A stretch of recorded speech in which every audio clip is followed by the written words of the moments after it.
Ahora sí. Ahí está. Bien.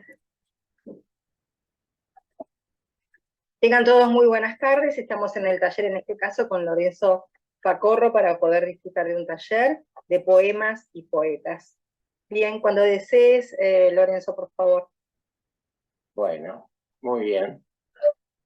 Entonces, empezamos. Hoy tenemos otro felino.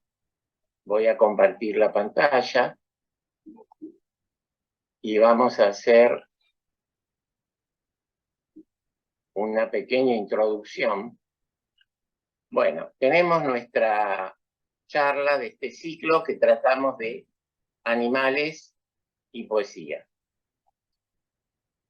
Ya les voy anunciando, mientras van llegando los atrasados, las 3 charlas que nos quedan. Una tiene que ver con aves, después animales fantásticos y mitológicos, y terminamos con animales marinos. Bueno, hoy nos toca hablar de la pantera. Les voy a hacer una pequeña introducción sobre este animal. Ustedes saben, en realidad, la pantera negra es un leopardo que tiene un exceso de melanina y por eso tiene la piel negra. Pantera, en realidad, dentro de la taxonomía zoológica, es un género. Es un género de los felinos. Hemos visto, empezamos con los gatitos, vimos al tigre y hoy vemos la pantera. En realidad, pantera, en griego, quiere decir pan es totalidad y tera es fiera, es totalmente feroz. Y son los grandes felinos que rugen. Tanto el león, que el nombre de género y especie es Pantera leo, como el tigre, Pantera tigris, el jaguar, Pantera onco, el leopardo es Pantera pardus. Dentro de esta especie se incluye la pantera negra y la pantera uncia, que es el leopardo de las nieves. Estos felinos que rugen, se produce esto porque tienen una laringe particular y el hueso hioides osificado, lo cual permite que cuando emiten esos sonidos es como que sale ese rugido que parece feroz y que asusta a todo el mundo. Hay otros felinos, les voy a hacer acá un comentario interesante, que no rugen, por ejemplo, y no están en este género. Por ejemplo, el guepardo, que es el chita, es uno de los animales más veloces que hay en la estepa africana, el lince, el ocelote, el puma, no rugen.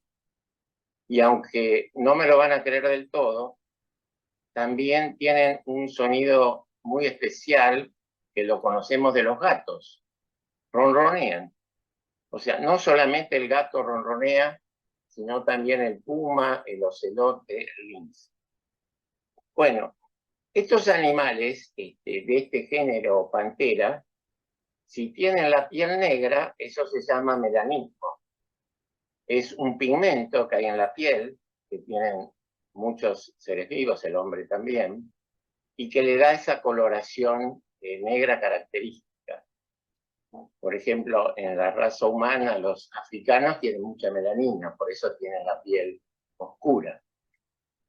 Y los ejemplares que tienen piel blanca, vieron alguna vez que hay, por ejemplo, en Temayquén había 2 ejemplares de tigres siberianos blancos que tenían la piel blanca.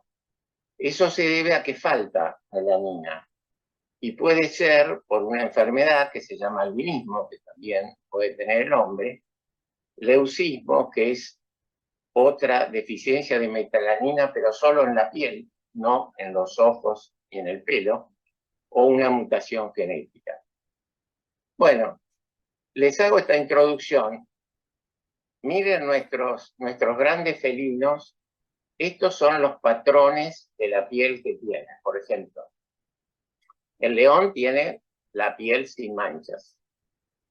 El tigre vimos que tiene líneas, en general verticales. Esto es el leopardo. Esto se llama roseta. Y esto se llama manchas o motas. Hay más grandes y más chicas. Esto en la piel, en el desarrollo evolutivo a estos animalitos, les sirve para el camuflaje, como protección, porque los que tienen la piel marrón en general están al aire libre, en la estepa, son medios donde ese color les permite pasar más desapercibido. Las rayas sirven para ocultarse y para que en el bosque, entre las sombras de los juncos y de los reflejos del sol, pasar un poco más desapercibidos. Esto les sirve para los predadores. Los únicos predadores que tienen estas especies de felinos grandes que rugen es el hombre en realidad. Pero les permite también ocultarse para la caza, que en general es nocturna. Entonces, fíjense, yo les decía que la pantera no es una especie diferente, sino que es un leopardo que tiene la piel totalmente oscura. Es como si fuera, dentro del Homo sapiens, un ejemplar de lo que llamamos la raza negra, ahora decimos africanos, afroamericanos, que tiene toda la piel oscura. Y esto, por ejemplo, es una fotografía hecha con rayos infrarrojos, donde pueden ver acá todas las manchitas, las rosetas que tienen características del leopardo. Esto es muy interesante porque una pantera puede ser un leopardo melánico y también otro, un jaguar, a veces también tienen esta configuración. Y tienen una distribución geográfica, sobre todo en el sudeste del Asia, en zonas donde esto les ha permitido la supervivencia y por eso este rasgo evolutivo se ha reproducido y se mantiene. Bueno, ahora pasamos, ya vimos un poquito el animal al que hoy vamos a dedicar este encuentro. Es un felino, es un animal salvaje, feroz, no doméstico, y el autor al que me voy a referir es Rainer Maria Rilke. Este autor, les voy a dar una pequeña introducción biográfica. El nombre completo, acá lo tengo anotado, son como 6 nombres.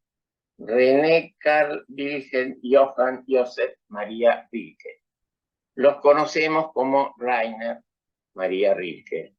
El nombre original era René, pero él cuando se muda a París se lo cambió por Rainer. Parece que su mamá no la pasó muy bien en su infancia. Su mamá había perdido a su primera hija y entonces le ponía ropa de mujer. Y el nombre René es uno de esos nombres, como Dominique, en francés, que se aplica tanto a varones como a mujeres.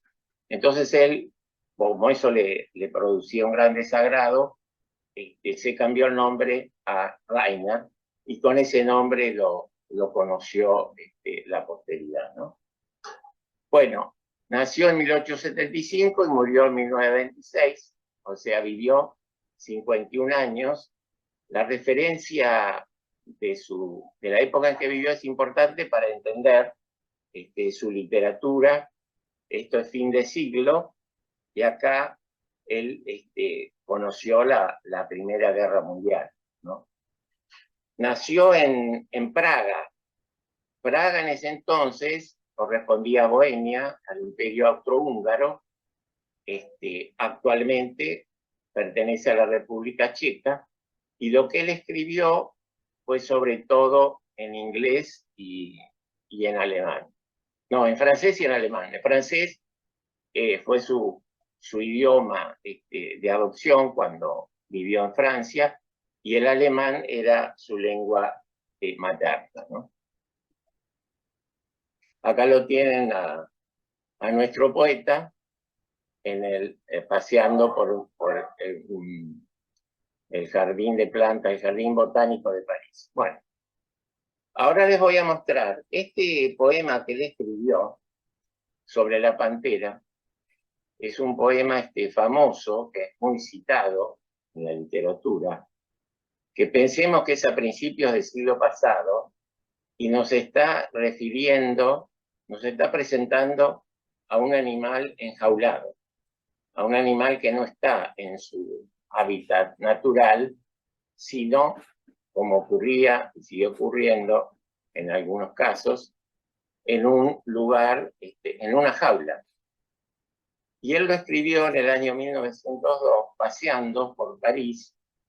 En París hay un jardín botánico, se llama Jardin des Plantes, que en realidad es un lugar verde muy amplio, donde no hay solamente especies vegetales, sino que también hay un museo de historia natural, y hay una zona que se llama Menagerie o Oberie, que es el lugar donde están las fieras, ¿no?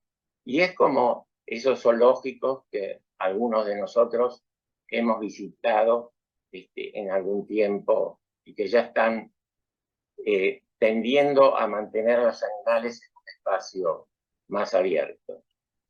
Mira, esto, por ejemplo, es lo que le provoca a Rilke la escritura de este poema.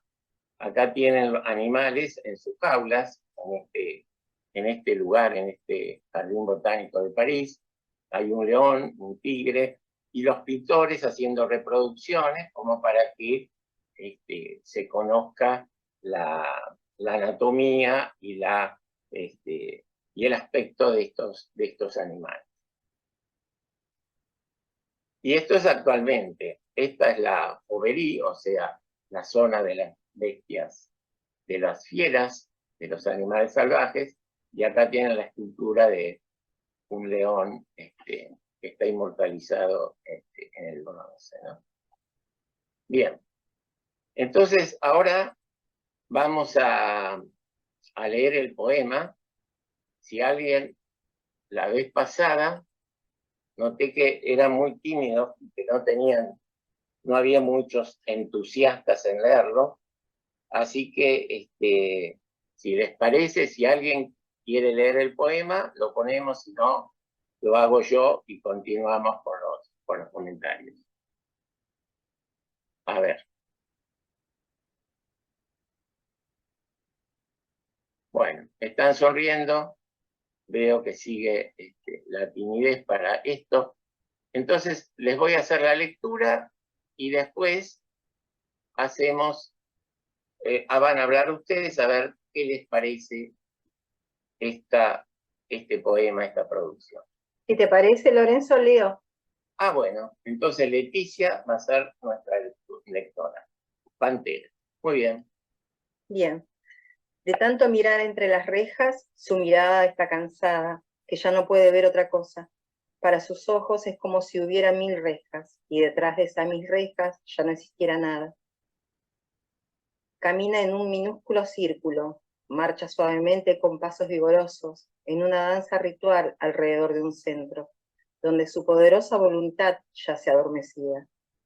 Solamente a veces se levanta el telón de sus ojos y penetra en su pupila una imagen en silencio que recorre la calma y la tensión de sus miembros hasta que llega a su corazón y deja de ser. Ahí está.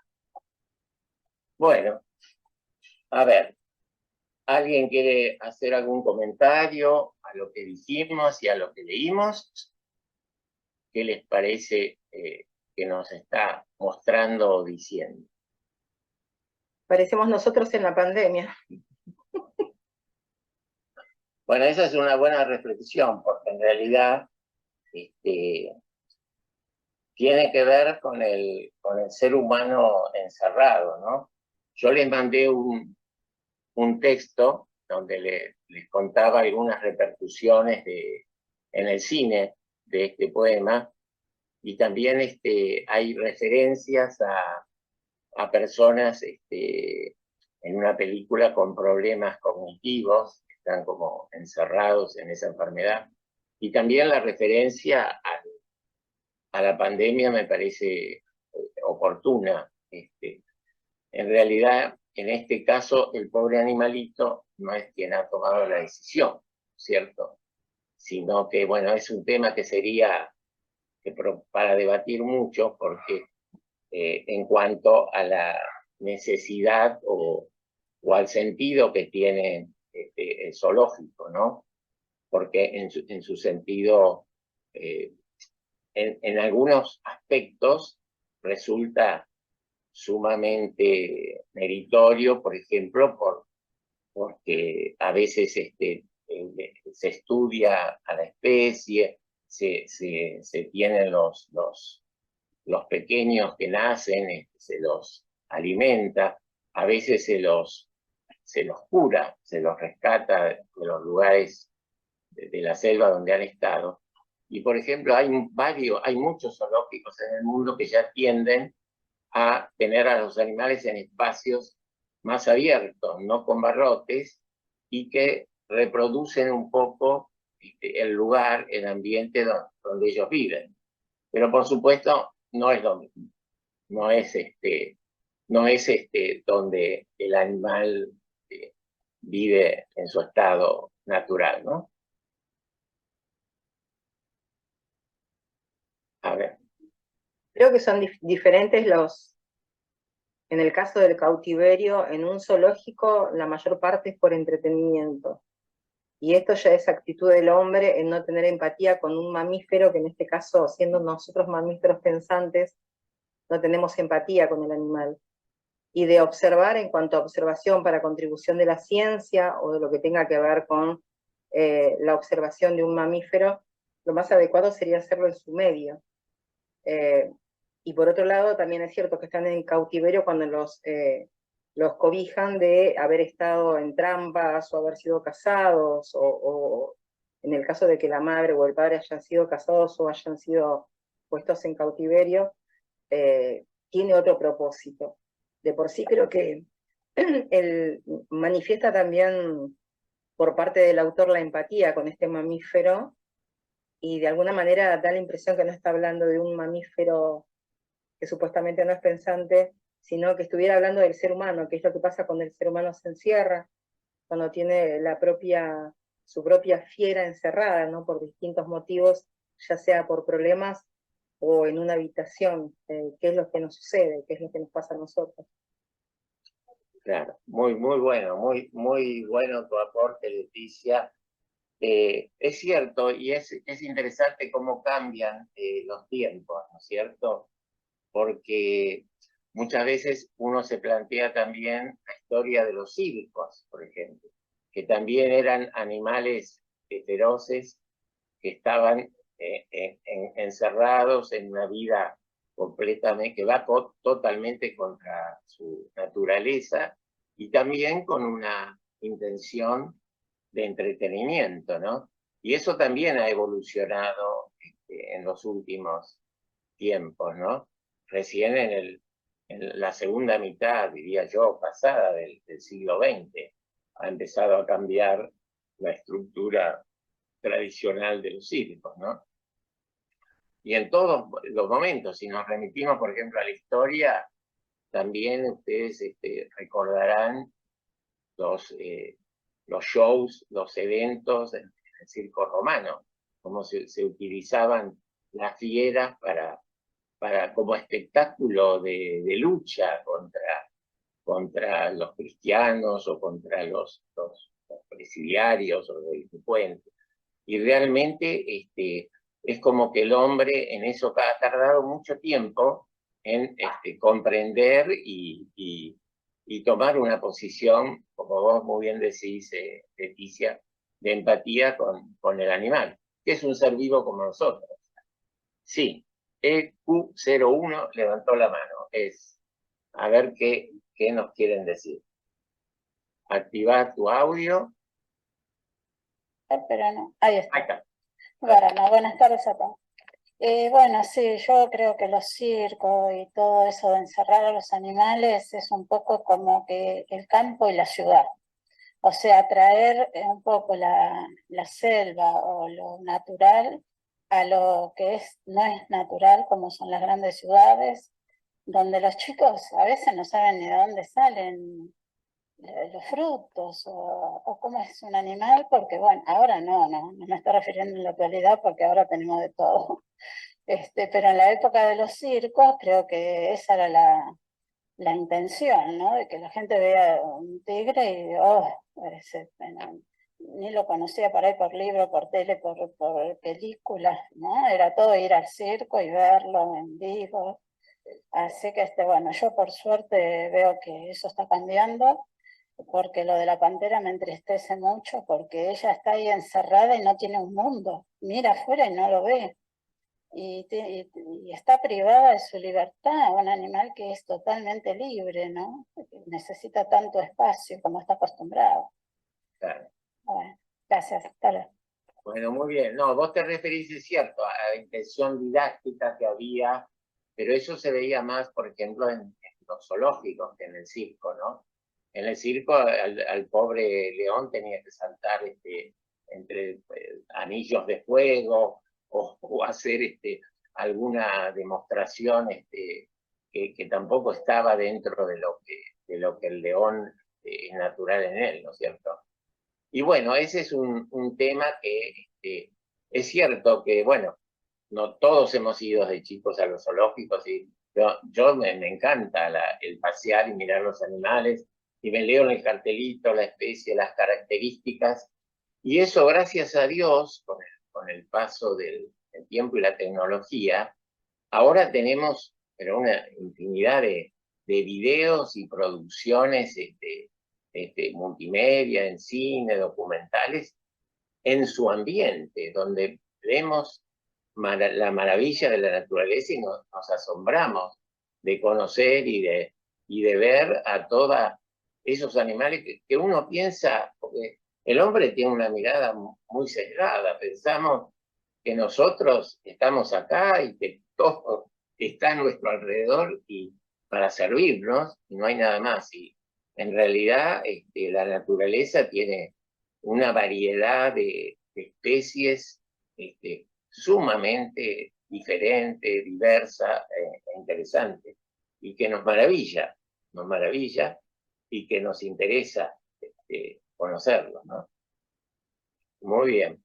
Hay una, Sí. en la jerga, digamos, en lo laboral, en las oficinas o en los trabajos en general, había una frase que yo empecé a escuchar ya en 1970 y pico que decían, está como león enjaulado, porque era el coordinador o el jefe que estaba dando vueltas en la oficina de un lado al otro.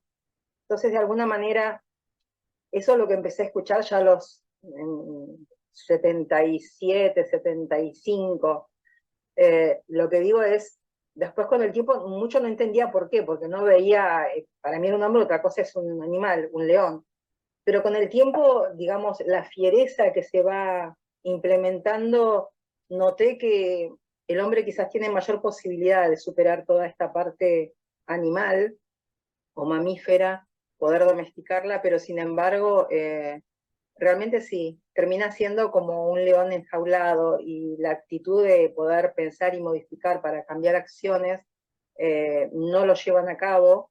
Hay mayor tecnología, mayor comodidad, pero la forma de moverse del ser humano en muchos casos parecen mamíferos enjaulados, la forma de moverse hoy por hoy, ¿no? En el 2021. Claro.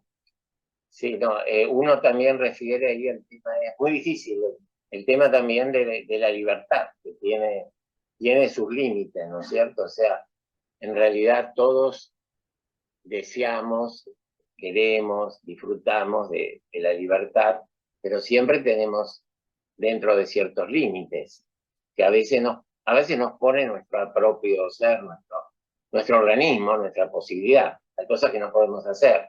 A ver, aunque a uno le guste volar, no podemos, ¿cierto? Esa sería una primera restricción. Y después de las sociedades, y esto también va evolucionando con los tiempos, también tienen que poner un marco regulatorio de qué es lo que podemos hacer y qué no podemos hacer.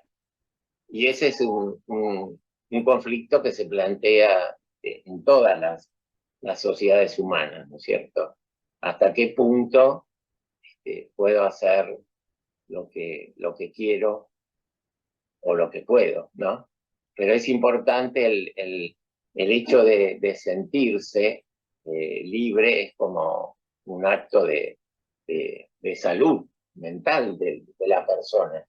Y hay mucha gente que no se da cuenta, que está dentro de rutinas estereotipadas, siempre las mismas, y a veces de limitaciones que piensa que tiene que aceptar y ni siquiera lo intenta, de combatirlas o salir de la jaula esa, ¿no es cierto?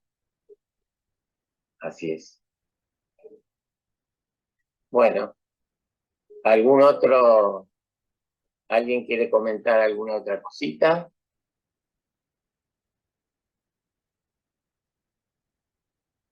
Patricia Mesetti, activa tu audio. Acá, espera que no te escuchamos. Tenés que activar el micro. Ahora sí, ahora empezamos. Ahora sí, ahí está, no podía, Sí. Ahí está. no podía ponerlo. Sí, que uno a veces es decir, es autor de las propias cárceles, ¿no? A veces el miedo, el consumo, uno a veces consume muchas cosas y vive atrapado en eso. Hablo de bienes, ¿no? Casos conocidos, ¿no? No es mi caso. Pero en mi caso sí, yo por ejemplo a veces soy presa del miedo, a veces salgo en determinados horarios, no disfruto del exterior, de paseos y de un montón de cosas por los horarios, porque tengo miedo y me siento como la pantera, que vivo en una cárcel y bueno, y también esta idea de qué es real y qué no es real, ¿no? Que plantea también el poema. Eso, Bueno, nada más. muy bien, Patricia. ¿Algún otro comentario?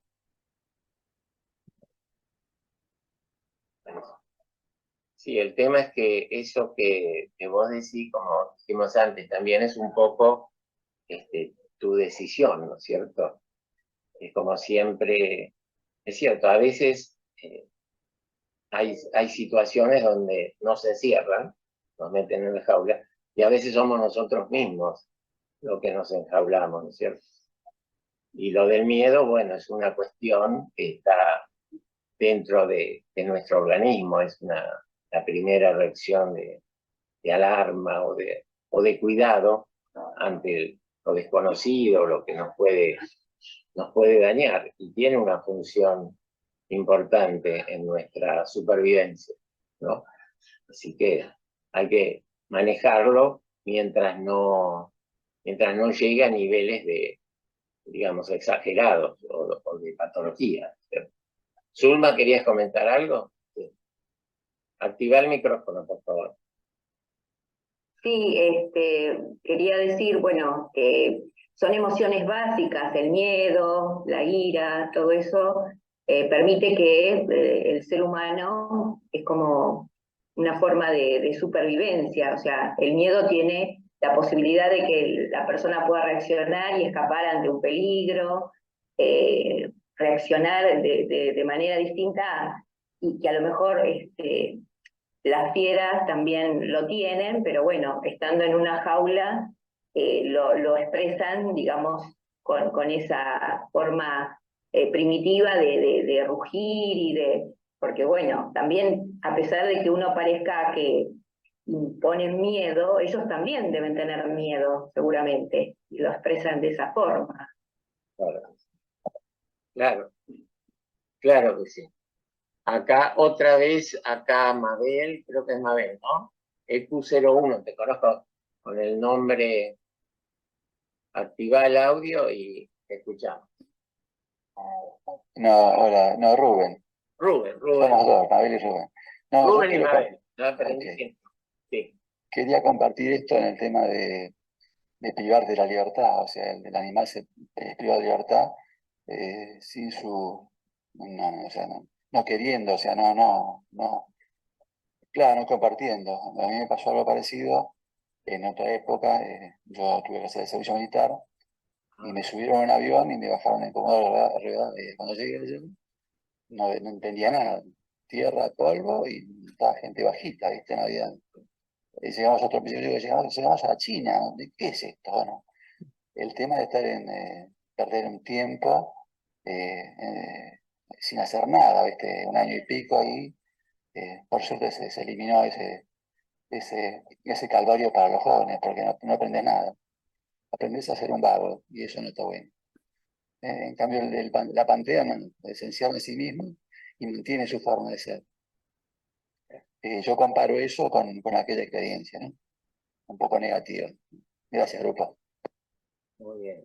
Bueno, no es interesante cómo uno asocia estas cuestiones con alguna experiencia personal, ¿no es cierto? Sí, por suerte eso, en realidad todo el servicio militar que vos planteás, bueno, ya en nuestro país ya está abolido, pero todos los que tienen esa experiencia, gente de nuestra edad y tiene recuerdos, los recuerdos siempre cuentan alguna anécdota graciosa, pero siempre excesos y sobre todo de los suboficiales. Era una situación totalmente condenable e ingrata, ¿no? Incluso en algunos momentos es mucho peor, no solamente el servicio militar. Fíjense, por ejemplo, les cuento ahora lo que le dice de Rick, que vivió en la Primera Guerra Mundial. Cuando él estaba viviendo en Alemania y no pudo volver a París, donde tenía sus cosas, porque era un país enemigo. Él estudió en una escuela militar, pero no le interesaba la milicia ni nada, y consiguió no ir al frente. Pero hubo mucha gente, o hay gente, que de golpe le toca, por estas cosas extrañas de nuestra civilización, ir a matar gente. No digo, y ir a morir también. Y no hay ninguna escapatoria, ¿no es cierto?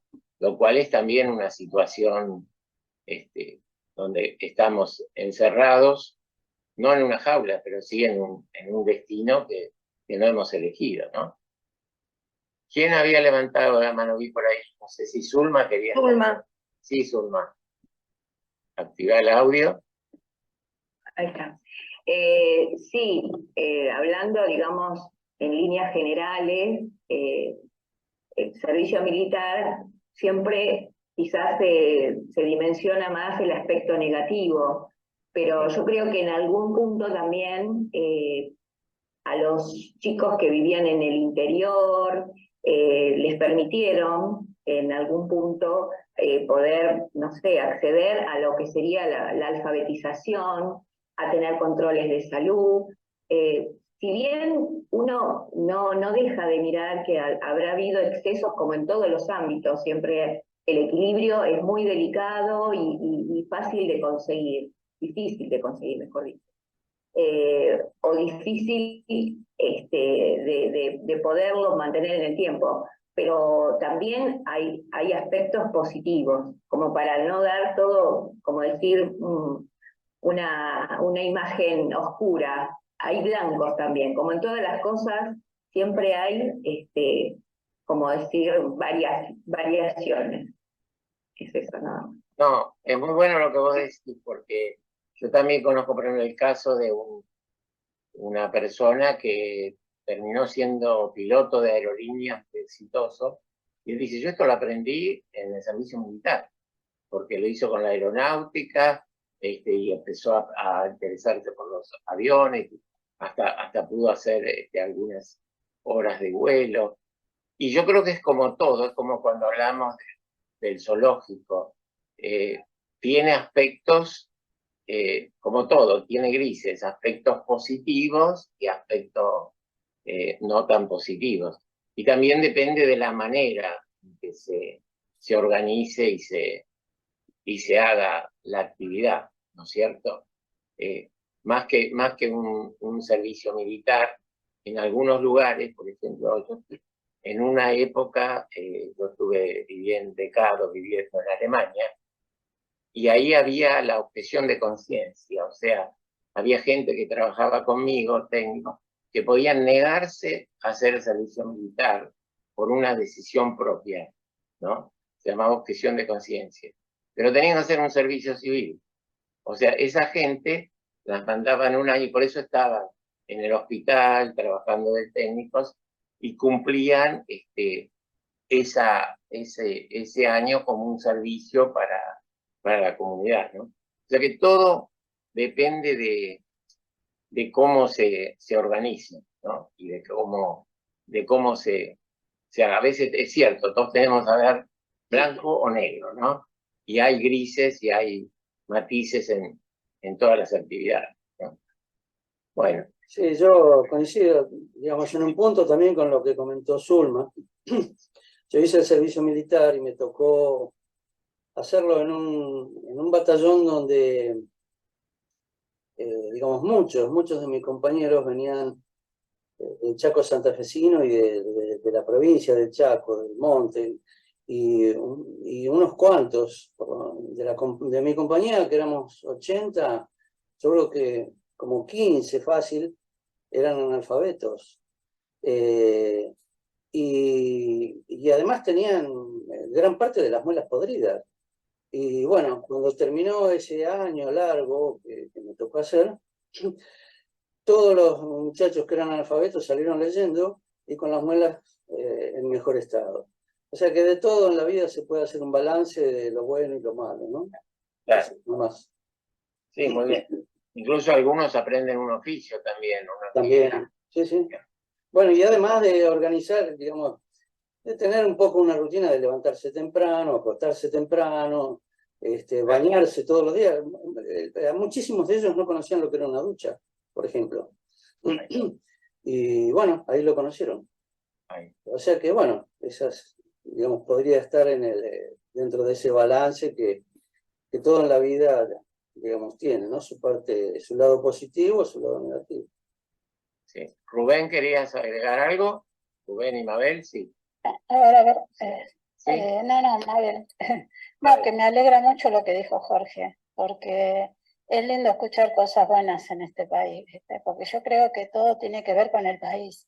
Hay países que por ahí hacen servicio militar y bueno, es otra cosa. Y bueno, cada uno lo vive según en el momento, cómo lo vivió y cómo el país también hace de eso algo útil. Así que me gustó mucho escuchar buenas opiniones. Gracias. Claro. También es cierto lo que dice Jorge siempre, la opinión de uno está relacionada con la propia experiencia, ¿no es cierto?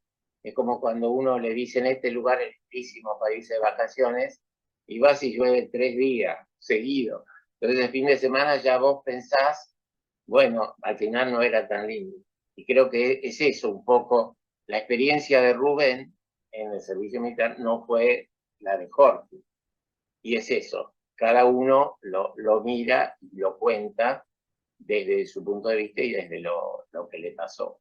Pero es como todas las actividades, ¿cierto? Que hay que buscar el equilibrio, tienen sus partes buenas y sus partes regulares, ¿no es cierto? Muy bien. ¿Alguna otra comentario que tenga que ver con esto? Nos fuimos por las ramas bien, porque esa es la idea. Los leopardos suben a los árboles, se van por las ramas, así que es una especie, incluso a veces llevan sus presas y las esconden ahí, ¿no?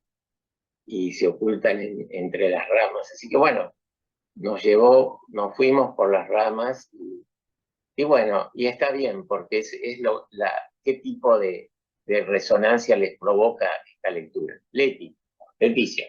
Sí, escuchándolos y habiendo escuchado y leyendo el poema, veo cómo el escritor de alguna manera se refleja en el animal, toma empatía con el animal. Y por otro lado, escuchándolo a ustedes y habiendo leído el poema y viendo en la época en que fue publicado, veo también la evolución del ser humano.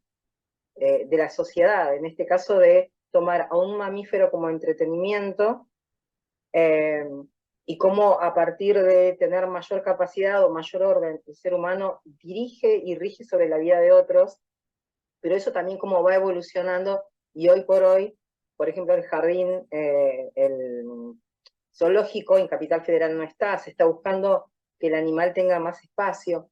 También se va viendo la evolución del ser humano en cuanto al trato del ser de otro animal. Eso es lo que veo en la comparación de cuándo fue escrito el poema hoy, qué es lo que pasó hoy en el transcurso, qué es lo que pasó con ese hombre que tomaba un mamífero, lo ponía para entretenimiento, y ahora, hoy en día, que se está buscando otro tipo de poder ubicar a estos mamíferos. Entonces veo también la evolución del hombre, cómo va cambiando. Sí, sí, Patricia. Patricia, activa el micrófono. Si no, no te escuchamos. Espera, Ahí ahora. está. No lo puedo activar, no sé por qué. No, porque yo tengo que darte el ok. Qué analogía, porque estábamos hablando de que la pantera está en contra de su voluntad, o los animales en el zoológico, y que fuimos evolucionando y prácticamente se tiende a la desaparición de los zoológicos, y relaciono con el servicio militar, que antes era obligatorio y hoy es optativo. Es decir, uno puede elegir entrar a una fuerza, es decir, cómo evoluciona también en esta cuestión, ¿no? Las decisiones políticas, y bueno, que es mucho más saludable, más sano. Así que bueno, eso está bueno. Claro. O como el ejemplo que contabas de Alemania, ¿no? Que uno podía decidir si hacer servicio público. Y sí. Y bueno, en el fondo tenemos que también pensar que estamos mal, pero mejor que antes, ¿no es cierto? Porque en muchos aspectos, ¿no es cierto? Ustedes vieron esa foto que yo les mostré de principio de siglo, ahora sería impensable un señor pintor delante de ahí y las señoras así vestidas como si fuera una fiesta de una salida, y las fieras como prácticamente objetos o como modelos de una actividad artística, ¿no es cierto? Y hay muchas cosas que ahora uno a veces, cuando tiene que analizar cada expresión o cada texto, también en el contexto en que sucedió. Porque hablando, por ejemplo, del tema de la libertad, vieron que cuando hablamos de la fábula, yo les conté que Esopo era esclavo, que Pedro era esclavo, y uno dice, ¿cuánto tiempo pasó para que se terminara con la esclavitud? Y uno cuando va para atrás se da cuenta, por ejemplo, los grandes filósofos de Grecia que tanto apreciamos, Sócrates tenía esclavos. El único que se salvaba ahí era Epicuro. Epicuro fue el único filósofo que estaba por la libertad y que no tenía esclavos, tenía un jardín de amigos, el jardín de Epicuro se llamaba. Por ejemplo, en Estados Unidos, Thomas Jefferson, que es el que escribió la Constitución Americana, donde están los derechos esenciales de los ciudadanos, también tenía esclavos. Pero la sociedad estaba organizada como para que eso fuera una actividad común que no era censurada por la sociedad. Por eso el tema, el otro día escuché un comentario muy interesante que decían, el mayor genocidio de la humanidad fueron la trata de esclavos, los negros de África, la cantidad de millones que se embarcaban en los barcos y venían a América y que después se vendían para trabajar como esclavos, ¿no? Y es algo que uno ahora lo vemos como algo totalmente antinatural y hasta perverso. Y en ese momento era una cosa habitual donde mucha gente no se rebelaba. Incluso vieron las estatuas en Inglaterra de algunos famosos, gente reconocida que fueron esclavistas, y cómo con estos movimientos así de darle a la gente de color un lugar aceptable en la ciudad, derribaban tiraban abajo las estatuas, ¿no? De gente que era considerada próceres en esa sociedad, ¿no? Así que bueno, vamos evolucionando de a poquito, pero todavía falta mucho en muchos aspectos, ¿no es cierto? Lorenzo, nos quedan 10 minutos y por otro lado, lo que digo es, con respecto a esto, evidentemente lo macro y lo micro nos inciden muchísimo, más que nada lo macro, cómo el entorno nos hace y nos moldea de alguna manera siempre y cuando seamos conscientes de qué es lo que estamos emitiendo en nuestra vida. En este caso, bueno, poder tener la libertad de poder elegir que sí, que no. Nos quedan 10 minutitos. Bueno, la verdad, a ver, ¿quién quiere hacer algún comentario en los minutos que faltan? Así que bueno, parece que no hay demasiada... Bueno, yo espero que les haya interesado. Yo les quise traer también un autor que, bueno, es conocido para los estudiosos, para la historia, pero no es muy conocido en nuestro medio, sobre todo porque no ha escrito en castellano, son todas traducciones. Rilke escribió no solo poesía, sino también novela. Tiene un libro muy lindo que son cartas, que es muy conocido, que se llama Cartas a un joven poeta, donde él le escribe a una persona que recién empieza a escribir y hace un análisis muy interesante, son 10 cartas, sobre lo que es la creación artística, sobre la función de los sentimientos, de la emoción, sobre la soledad, es realmente, y hoy en día todavía es un libro reconocido y leído, eso de Rainer Rilke. Y aparte tuvo relación con muchos artistas y personas de su época. Por ejemplo, 1 año y medio fue secretario del escultor Auguste Rodin en París. Estuvo casada con una escultora y tuvo una hija, y después se separó, ese matrimonio terminó, pero tuvo una relación con una mujer muy conocida que se llamaba Lou Andrea Salomé, que era amiga de Friedrich Nietzsche y era mayor que él, y tuvieron una amistad muy profunda hasta los últimos días de Rilke.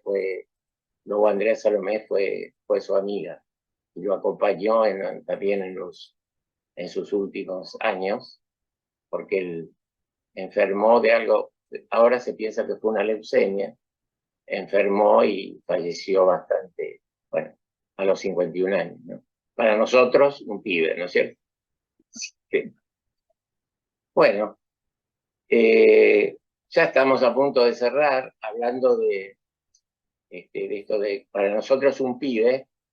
Yo les mandé a ustedes un texto de una poeta uruguaya que en noviembre va a cumplir 98 años y está totalmente lúcida y activa, y ahora está en el FILBA, que es un congreso de escritores, y ha hecho la charla inaugural, se llama Ida Vitale, y bueno, es sorprendente esto de que no tenemos que mirar a la edad como un número, sino en la medida en que nos sentimos plenos y lúcidos, bueno, seguimos siendo adultos mayores jóvenes, ¿no? Así que estamos todavía para correr ahí como las panteras libres por donde se nos ocurra. Bueno, si quieren algún otro comentario, si no, ya vamos despacito cerrando y nos encontraremos el jueves que viene. ¿Alguna recomendación especial para el próximo encuentro? Bueno, no sé, tengo que buscar, yo les voy a mandar algún texto. Bueno, eran aves tenemos de todo, ¿no es cierto? Desde aves pequeñas, los pajaritos, también hay aves rapaces, y todos forman parte de la naturaleza y han sido motivo de de alguna expresión literaria, hasta águila, hasta buitres, ¿no es cierto? Que ¿El también, hornero? el hornero también, el hornero es nuestra ave nacional, ¿no es cierto? Así que también tiene sus textos. Eso se los voy a mandar en 1 o 2 días para que los vayan leyendo y después comentaremos así lo que se nos ocurra. En vez de irnos por las ramas, nos vamos a ir por el aire. Así que vamos a volar un poquito o a creer que estamos volando, ¿no es cierto? Bueno, muy bien. Entonces, si te parece, Leticia, nos vamos despidiendo, vamos cerrando. De acuerdo. Así que bueno, tenemos 5 minutos de descanso para Alberto. Ya que levantó la mano Alberto, lo deja. Alberto, Tiene que activar el micrófono. activa el audio, Alberto. Alberto, Yo sé que hay que activar, pero no me lo dejaba. ya La está. querida Leticia me había impedido de activarlo. No, quería decir una palabra al respecto de la poetisa. Yo no sé por qué ahora se usa poeta, y Ahora antes en mi tiempo se usaba poetisa, como las mujeres que escribían poesía. exacto. Ella, quiero hacer un comentario, que lo que mandaste realmente hermoso en cuanto a lo que escribió, y propongo que, digamos, no quede como la persona que abrió, digamos, la conferencia, sino buscar en ella lo que realmente tiene de valioso. Muy bien. Sí, Alberto, tiene un montón de obras y de textos muy interesantes, muy buenos realmente. Bueno, lo que vos decís de poetisa, te voy a explicar cómo viene la mano. También yo en mi época decíamos poetas y poetisas. En realidad fue una primera acción de la mujer. De decir, bueno, nos llaman poetisas y están remarcando el hecho de que somos mujeres las que escribimos. Y en realidad son las mujeres las que pidieron que se las llamara poetas, independientemente de su género, ¿no es cierto?, biológico. Entonces decimos el poeta y la poeta. Y bueno, ha sido una de esas, fue una de las primeras reacciones. Yo tengo una posición tomada con esto de las les y todo eso. En realidad, a veces se confunde el género gramatical, ¿no es cierto?, con la tendencia sexual o con el género biológico, porque yo ahí les comentaba, les mandé un texto que yo escribí con la traducción de este poema. Por ejemplo, en alemán, la luna es masculina, sería el luna, y la sol, decimos, der Mond, ¿no es cierto?, die Sonne. Eso no quiere decir que si yo uso el en masculino o la en femenino, corresponde a la gramática, ¿no es cierto? Por eso tenés palabras que son femeninas gramaticalmente, pero no tienen nada que ver con el género, ¿no es cierto? Y a veces, bueno, pero son cuestiones que implican una conciencia y, bueno, y un reclamo que, bueno, que va a ir evolucionando y de alguna manera se va a ir definiendo y completando a medida que pase el tiempo, ¿cierto? Porque a veces no es el tema de cambiar un artículo, que por ejemplo, agua es femenina, río es masculino, no quiere decir nada. Podría ser, en otros idiomas son femeninos, ¿no? Bueno, ahí está. Hemos llegado a tocar un tema bastante que da para 1 hora más, me parece. Vamos sí, es un tema, todos los temas estos. Lo que pasa es que yo creo que hay una evolución y que al mismo tiempo es el que va descartando y es lo que va quedando. Todo esto surge de un reclamo y de una necesidad, ¿cierto? Y después, bueno. A ver, me parece que hay unos cuantos casos en que, digamos, el lenguaje inclusivo es muy difícil o prácticamente imposible. Recién hablamos de poetas y poetisas, pero cuando hablamos de escritores y escritoras, ¿cómo aplicaríamos el lenguaje inclusivo para que, digamos, incluya a las dos? Claro, es complicado. A veces es complicado. Sí, tendría que ser escritores, claro, para usar la E. Pero sí, sin embargo, escritores se refiere a los hombres y escritoras a las mujeres. claro, Entonces, claro. hay muchos casos en que realmente no aplica. Yo no sé, bueno, da para discutirlo mucho. Exactamente. Pero, Bueno, por lo menos completamos con esto. digamos, lo encuentro fallas desde ese punto de vista, ¿no? Claro, es así. Yo creo que tiene Con que ese ver, ejemplo. me parece a mí, quizás estoy equivocada, pero creo que tiene que ver en que el ser humano usa todas las herramientas para poder manifestarse, y en este caso, mal que nos pese, en años anteriores no había la misma categoría para una mujer, o sea, para lo masculino que para lo femenino. Y en este caso también, al remarcar quizás en décadas pasadas, que era una mujer, no era tomado con la mayor consideración como si fuera un hombre. Entonces quizás va a llegar un momento determinado en que esa necesidad de usar las palabras como herramienta para poder revalorizar el género ya no sea necesario, porque no va a haber diferencia entre si es mujer maneja mal, si es varón maneja bien, o viceversa. Quizás llegue ese momento. Y tiene que ver, creo que también con esto, con los zoológicos. La evolución del hombre ya no pasa quizás por el confort o por la tecnología, sino por la empatía que tiene con sus pares, la empatía que tiene con su entorno, la empatía que tiene con otros y con otras formas de pensar, de vestir, de actuar, de hablar. Creo que va a pasar por eso, y ahí lo vamos a poder ver en el caso del lenguaje inclusivo. Es mi parecer, mi opinión, quizás me equivoco.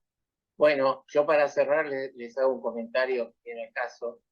El poema original de Rilke es Der Panther. Der es masculino en alemán, o sea, pantera es masculino en alemán.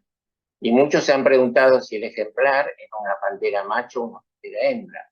Muchos decían que es macho por la fuerza, por la vitalidad.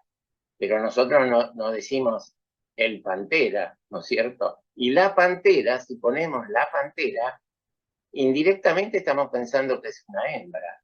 Y en realidad hay ejemplares machos y ejemplares hembras en todas las especies animales. Así que ya ven que a veces que acá está usado el lenguaje con una intencionalidad respetable, que es lo que comentó recién Leticia, de darle a la mujer el lugar que se merece, que todavía no lo ha alcanzado, digámoslo bien, porque todavía hay ciertos prejuicios y hay ciertos lugares donde la mujer está relegada a un plano secundario, ¿no es cierto? Bueno, ya son las...